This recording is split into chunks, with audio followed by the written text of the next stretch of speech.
면서 가야 될 것 같습니다. 21장, 22장, 23장은 사도 바울이 예루살렘에 올라가서 유대인들에게 체포되고, 그리고 유대인들 앞에서 자기를 변호하는 장면이죠. 우리를 그거를 변론이라고도 말을 하고 자기 변호다라고 얘기를 하는데, 어제 본문을 잠깐 우리가 먼저 보면 27절에 보면 아시아로부터 온 유대인들이 성전에서 바울을 보고 모든 무리를 충동하여 그를 붙들고 외치되, 이스라엘 사람들아 도우라, 이 사람은 각처에서 우리 백성과 율법과 또 이곳을 회방하여 모든 사람을 가르치는 그자인데, 또 헬라인도 데리고 성전에 들어가서 이 거룩한 곳을 더럽게 하였다.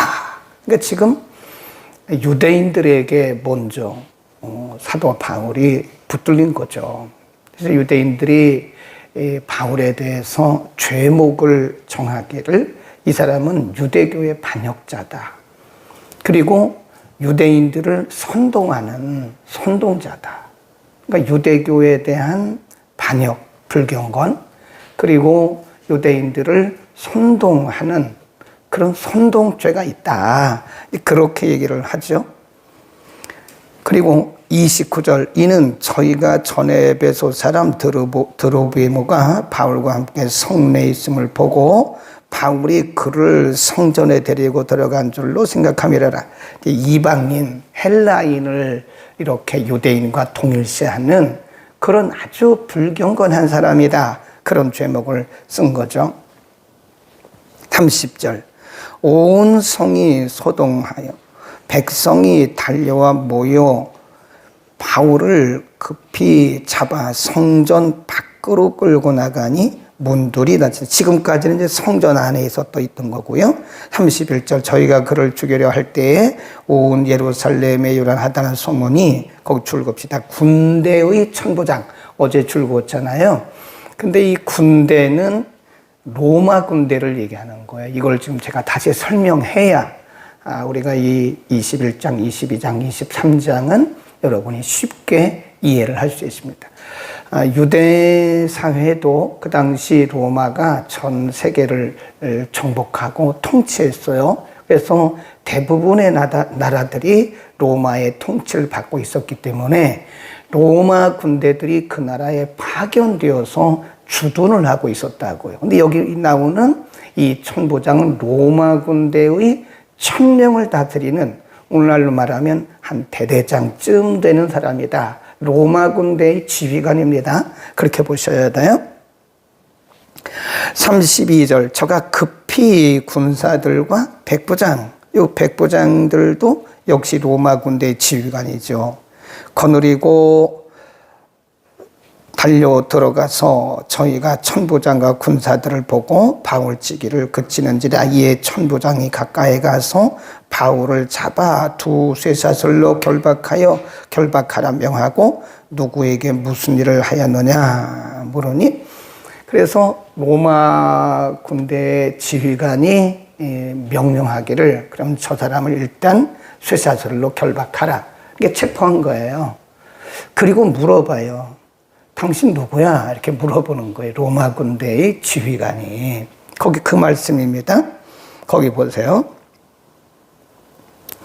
34절, 무리 가운데에서 어떤 이는 이 말로 어떤 이는 저 말로 부르짖거늘 천부장이 소동을 인하여 그 실상을 알 수 없어 그를 영문, 줄거놓으세요. 이게 우리말도 번역을 어렵게 했어요. 영문이 뭐냐 이렇게 물어보면 잘 모른다니까요. 그러니까 로마 군대가 지금 유대 사회에 파견됐다고 그랬잖아요. 그래서 로마 군대의 그 막사라고 보시면 로마 군인들이 거주하는 막사, 그것을 영문이라 그런다. 근데 그 영문이 바로 성전 옆에 있어요. 그러니까 사람들이 소동하면서, 유대인들이 소동하면서 이유도 모르고 이 말로 저 말로 그러면서 소동하면서 사도 바울을 죽일 것 같으니까 그 로마 군대의 지휘관이 바울을 자기가 있는 그 로마 군대의 막사 안으로 이렇게 끌어들였다. 그런 얘기입니다. 이해하시겠죠? 그런 얘기입니다. 35절. 바울이 층대에 이를 때에, 층대라고 하는 것은 그 영문의 층대를 얘기합니다. 이를 때에 무리의 포행을 인하여 군사들에게 들려가니 이는 백성의 무리가 그를 없이 하자고 외치며 따라가미러라. 37. 시작. 바울을 데리고 영문 안으로 들어가려 할 그때에 바울이 천부장들어 이르되 내가 당신에게 말할 수 있느냐? 가로되 내가 헬라 말을 아느냐? 이런 부분들을 역사적인 배경을 잘 모르면 해석을 못해요. 이해를 못하면 이게 무슨 얘기인지 모르는 거예요. 근데 지금 유대인들이 소동을 벌여서 어쩌면 사도 바울이 유대인들에게 잡혀가지고 잘못하면 죽게 돼 있는 거예요.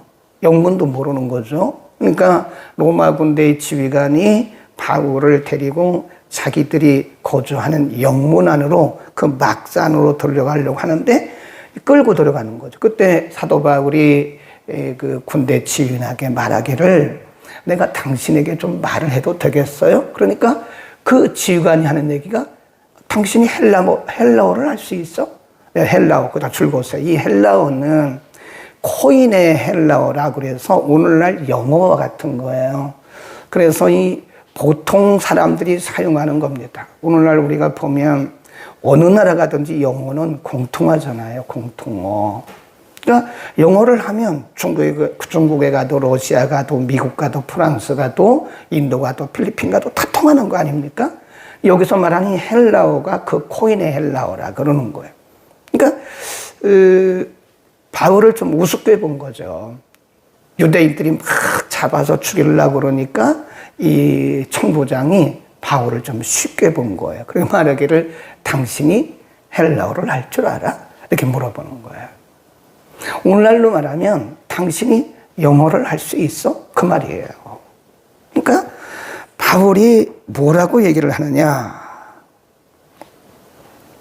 38절 한번 보세요. 그러면 내가 헬라어를 말할 수 있느냐? 그러면 내가 이전에 난을 일으켜 사천의 사객을 거느리고 광야로 가던 애굽 사람이 아니냐? 바울이 가로되 나는 유대인이라 소비 아닌 길리기아 다소성의 출생이라 청컨대 백성에게 이야기하기를 한번 허락해 주시오. 천부장이 말하거늘 허락하거늘 바울이 층대 위에 서서 백성에게 손짓하여 크게 종용한 후에 거출 보세요. 히브리 말로 말한다. 이게 굉장히 중요한 얘기입니다. 지금 사도 바울이요 헬라어를 할 줄 알았던 거, 그 다음에 히브리 말을 할 수 있었다는 거, 대단한 거죠. 그러니까 이 천부장도 군대의 천부장도 바울을 좀 쉽게 본 거예요. 유대인들에게 저렇게 체포되고 뭐 반역자라고 그러고 소동을 일으켜서 죽이려고 그러니까 아마 이 사람이 무슨 그냥 보통 죄인이겠다 생각을 했는데 그러니까 물어본 거예요. 당신이 헬라어를 할 줄 알아? 그러니까 사도 바울이 그가 보는 앞에서 히브리 말로 하는 거예요. 이 히브리 말은요 헬라어 플러스 히브리 말입니다. 이 히브리 말은 사실은 히브리인들, 그 유대인들 중에서도요, 보통 이상이 하는 말입니다. 에? 유대인들이 보통 아람어하고 히브리어를 하게 되는데, 이 히브리 말은 히브리 사람들, 히브리 혈통, 그러니까 유대인 혈통 중에서도 상당히 교육 수준이 높은 사람. 그러니까 지금 천부장이 볼 때, 이 사람이 헬라어, 코인의 헬라어를 하는 거 보니까, 이 수준이 보통 높은 사람이 아니네. 그리고 또 히브리 말로 말을 하는 거예요. 그러니까 이 천부장이 깜짝 놀라는 겁니다. 그런 상황이에요. 그러니까, 우리가 상황을 보면 우리가 1차, 2차, 3차 전도 여행에 대해서 공부했잖아요. 근데 사실은 이거는 아무나 할 수 있는 게 아니에요. 사도 바울이 안디옥을 출발해서 1차는 안디옥을 출발해서 구부로를 가가지고 이렇게 로도로 가가지고 소아시아 들어갔다가 더베까지 갔다가 다시 와서 이렇게 다시 배편으로 안디옥까지 오잖아요. 두 번째 전도 여행은 안디옥을 출발해서 아시아로 갔다가 아시아에서 성령이 더 이상 전하지 못하게 하니까 다시 빌립보로 갔다가 다시 와서 이렇게 오는 거죠. 이렇게 배 타고 오는 거잖아요. 근데 지금 세 번째도 마찬가지예요. 지금 사도 바울이 복음을 전한 곳이 이쪽 팔레스타인 쪽, 소아시아 쪽, 유럽 전 세계를 다니면서 그가 복음을 전할 수 있었던 것은 성경에 말씀하신 대로 준비된 그릇이에요. 코이나 헬라어는 그 당시 아무나 할 수 있는 게 아니라 오늘날도 영어를 아무나 하는 건 아니죠. 뭐 대화는 하겠지만 영어로 말씀도 하고 영어로 기도하고 영어로 설교하는 것은 그 아무나 할 수 있는 게 아니잖아요. 그러니까 그 정도면 상당히 수준이 있는 사람이라는 거죠. 그러니까 이 사도 바울은 그 당시 하나님께서 전 세계 복음화를 위해서 하나님이 혈통적으로 학문적으로 그를 준비해 놓으신 시대에 준비해 놓으신 일꾼이다. 그렇게 볼 수 있는 거예요. 그리고 이제 22장 1절로 가면 거기서부터 이제 변론을 하기 시작합니다. 1절 부형들아, 그 줄 보세요. 우리가 7장에 가면 스데반 집사의 설교가 나와요. 스데반도 설교를 시작하면서 뭐라고 얘기를 하냐면 부형들이요. 그래 한번 봅시다. 7장으로 갑니다. 7장에 가보면 2절 7장 1절 2절 대제사장이 가로되 이것이 사실이냐? 스데반이 가로되 여러분 부형들이요 들으소서. 그러면서 쭉 설교를 하잖아요. 거기도 보면 부형들 그래요. 예, 이 brothers and fathers. 이 표현을 부형이라고 옛날에 성경을 번역하신 분들이 부형이라고 이렇게 번역을 했는데 어떤 번역에는 그렇게 돼 형제 그리고 선배님들 그렇게 번역이 돼 있어요. 이 공동 번역에 보면 형제들, 선배님들 그렇게 한다고요. 그러니까 지금 사도 바울은 자기를 죽이려고 하는 그리고 체포하고 자기를 유대교의 반역자로 생각하는 그 유대인들 앞에서 자기를 변론하면서 첫 마디가 형제, 선배님들 이렇게 말했다고요. 이게 우리가 구약 성경에도 보면 아브라함도 이방인을 대할 때 굉장히 정중해요. 예의를 갖춥니다. 구약에 나오는 여러 인물들도 이렇게 보면요, 말을 할 때 굉장히 예의를 갖춰요. 예, 정중합니다. 스데반도 여기 지금 사도 바울도 자기를 죽이려고 하는 그리고 체포한 그 유대인들 앞에서 자기를 변호하는 겁니다, 지금. 변호해 줄 사람이 없죠. 변호사가 없잖아요. 그러니까 자기가 자기를 변호하는 거라고요. 그러면서 말대기를 제일 먼저 하는 말이 부형들이요. 형제 그리고 선배님들이요. 라고 말해요. 저는 이렇게 생각합니다. 믿음은 믿음이고 또 생활은 생활이다. 그거 모순입니다. 예수 믿는 사람들은 우리가 이렇게 믿지 않는 사람들을 대할 때요, 예의를 갖춰야 돼요. 예? 저는 어떤 때 보면 눈살이 찌푸려져요. 공공버스 안에서 막 전화를 하는 기독교인들. 아, 집사님, 권사님, 전화하지 마세요. 얼마나 급하다고 많은 사람들이 있는 그 공공버스 안에서 집사님 뭐 교회 갔다 왔어? 새벽 예배. 오히려 그것은 복음을 가로막는 거예요. 네, 차라리 이어폰을 끼고 하든가 아니면 하지 마세요. 안 하는 게 좋아요. 공공버스 안이나 이런 천천한 문자로 하세요. 문자로. 그래야지 아 거기다 집사님, 권사님, 목사님, 교회 그러면 완전히 복음을 가로막는 거예요. 그게. 지하철 안에서, 버스 안에서, 식당에서. 여러분 식당 자주 가시잖아요. 식당에서 밥 먹으면서 막 뭐 집사님, 권사님 그러면서 또 복음을 흐리는 사람들이 있어요. 그리고 예를 들어서 여러분이 조금 손해를 보더라도요. 예를 들어서 어떤 물건을 사러 갔는데 조금 내가 원하는 것이 아니었어요. 그러면 정중하게 얘기를 하세요. 당신 말이야. 그러면 예수 믿는 사람들 욕 다 먹이는 거고요. 교회 전도길 막는 겁니다. 그러니까 우리가 나가서 막 전도하지 않아도 예수 믿는 우리들이요. 예의만 잘 갖춰도 복음 전할 수 있어요. 그게 복음 전하는 길이니까요. 복음을 위해서 우리가 정중하게 예의 바르게. 그러니까 누가 봐도 야, 예수 믿는 사람들은 젠틀하다, 멋있다. 그런 인상을 줘야 된다고요. 그러니까 제가 늘 그러잖아요. 어디 가서 막 깎지 말라고. 어떤 분은 백화점 가서도 깎아요.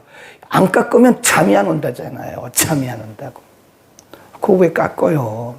그 사람을 좀 기쁘게 해주세요. 내가 손해보면 그 사람 기뻐요. 근데 우리는 내가 이익을 보면 그 사람이 손해본다는 걸 몰라요. 남을 기쁘게 하는 거예요. 다른 사람을 행복하게 하는 것이 우리의 삶의 목적입니다. 그러니까 지금 사도 바울이 그 자기를 잡아가지고 체포하고 반역자라고 말하고 뭐 자기에 대해서 불경건한 말을 하는 사람들에게 아주 예의 바르게 부형들이요 이렇게 말을 하잖아요. 얼마나 젠틀하냐고요. 우리 기독교인들은요 복음 때문에 그런 거예요. 우리가 말 못해서 안 하는 게 아닙니다. 몰라서 말 안 하는 거 아니에요. 복음 때문에 그래요. 하나님의 영광 때문에 그래요. 하나님의 영광 가리고 복음의 진보를 가로막을까 봐 그런 거지 우리가 뭐 몰라서 그런 건 아니죠. 알 거 다 알고 들을 거 다 알고 볼 거 다 봤죠. 그러나 우리가 그냥 못 보는 소경처럼 말 못하는 벙어리처럼 못 들은 이 귀머거리처럼 살아야 하는 것은 복음 때문에 그런 거예요. 아멘. 복음 때문에 하나님의 영광 때문에 교회의 이미지 때문에 그런 거지 우리가 뭐 몰라서 그런 거 아닙니다. 우리도 알 만큼 다 아는 사람들이고 들을 만큼 다 들은 사람들이고 또 볼 만큼 다 본 사람들이에요. 그러나 우리가 손해봐야 하는 것은 복음 때문에 그런 거다. 아멘. 오늘도 여러분 만나는 사람들을 기쁘게 하십시다. 여러분 왜 모든 사람들을 그러니까 우리는 다시 한번 말씀드리면 사도 바울이 자기를 괴롭히는 자기를 체포하고 자기에 대해서 억울한 말을 하는 유대인들에 대해서 이렇게 예의를 갖춘 것은 오늘 우리가 해야 할 복음의 진보와 하나님의 영광을 위해서 예의를 갖춰야 되고 오늘 내가 손해봐야 된다니까요. 내가 할 말 다 하면 안 돼요. 입 좀 그만 닫으시라고 이제. 저도 마찬가지. 귀도 좀 닫아야 돼. 눈도 좀 닫아야 돼. 본 거 다 얘기하지 말라고. 복음을 위해서. 특별히 안 믿는 사람들을 대할 때는요. 특별히 더 예의를 갖추세요. 깍듯하게 예의를 갖추세요. 뭐를 위해서? 복음을 위해서. 그리고 나머지는요. 간증입니다. 간증. 2절부터 11절까지는 간증. 내일 아침에 다시 요약해서 말씀드리면서 간증이 얼마나 중요한 것인가에 대해서 또 말씀드리겠습니다. 기도 헌금 드렸습니다. 거룩하신 우리 아버지, 오늘 새벽에도 우리를 불러주시고 사도 바울의 자세를 통해서 사도 바울의 하는 여러 가지 일들을 통해서 우리가 믿는 자로서 어떻게 살아야 되는지 잠시 상고했습니다. 하나님, 그가 헬라어를 할 수 있었던 것도 히브리어를 할 수 있었던 것도 그가 길리기아 다수에서 태어났던 것도 모두가 다 복음을 위한 하나님의 예비하심, 준비하심인 줄로 믿습니다. 오늘 우리가 어떤 가정에서 태어났든 어떤 모습으로 살아가든 어떤 혈통을 가졌든 모두가 다 복음을 위해서 하나님이 그렇게 하신 줄로 믿습니다. 사도 바울은 자신을 괴롭히고 체포하고 자신에 대해서 억울하게 불경건하게 말하는 이들을 대해서도 예의를 갖췄던 것을 오늘 우리가 봅니다. 우리가 믿지 않는 자들에게 예의를 갖춤으로써 복음의 진보를 이루게 하시고 그리스도의 복음이 빛이 나게 하옵소서. 또 우리의 삶이 내가 손에 봄으로써 다른 사람들을 기쁘게 하는 그리스도인의 아름다운 삶을 살게 하옵소서. 예수 그리스도의 이름으로 감사하며 기도드립니다. 아멘.